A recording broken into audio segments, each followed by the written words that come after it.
Naturalistic Observation and Interview.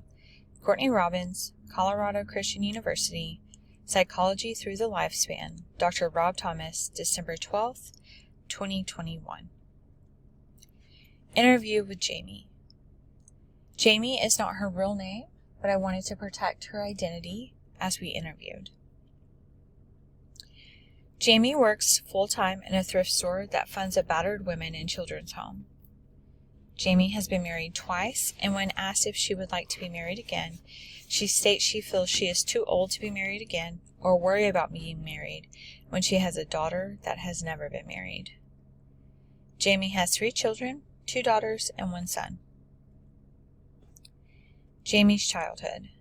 I asked Jamie her earliest memory of childhood, and she sits for a few moments and shares that she cannot think of good memories to start with. She was the youngest of 6 older siblings, having a decade between her and her nearest sibling. She lived in a household full of anger, alcohol, and drug addiction.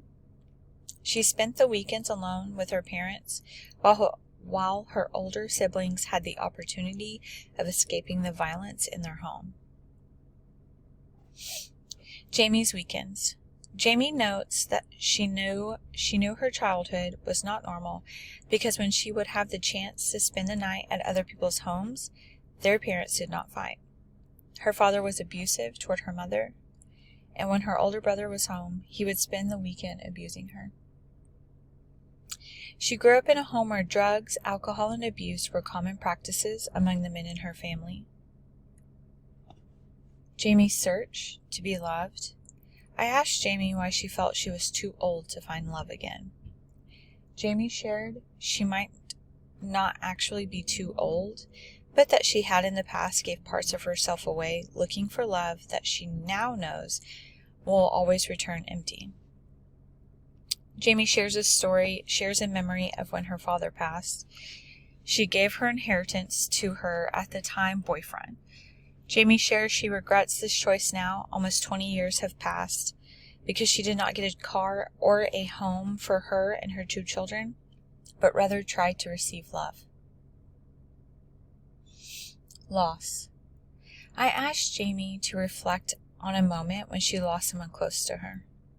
She shared her father's passing was very hard for her to cope with, and shares her coping mechanism used to include drugs and whatever else she could get in her possession. When asked if knowing what she knows now, if she could go back to his passing, what did she need to mourn and grieve properly? Jamie was unsure if she could grieve or mourn differently.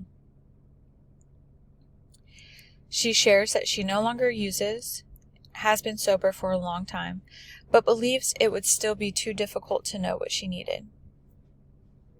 The generational curses in Jamie's family. Jamie shared she would never tell her mother she had been abused as a child because she did not want her mother to know she had failed her. When I asked about what it meant to fail as a mother, she shares she also failed her daughters because both had been sexually abused as well.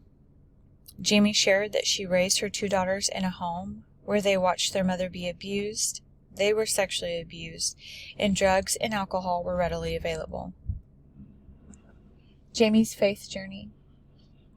When talking about Jesus and salvation, she hints to have a belief that she will still be heavily punished for her past mistakes. She wonders if when she gets to heaven, she will be greeted, but will then be scolded for not doing more while on earth. She struggles with the death of her best friend and wonders if Jesus removed her best friend because they were not good for each other. I encouraged Jamie to ask Jesus over the next few days to show her what he really sees when he looks at her and what love from him means for her soul and for eternity.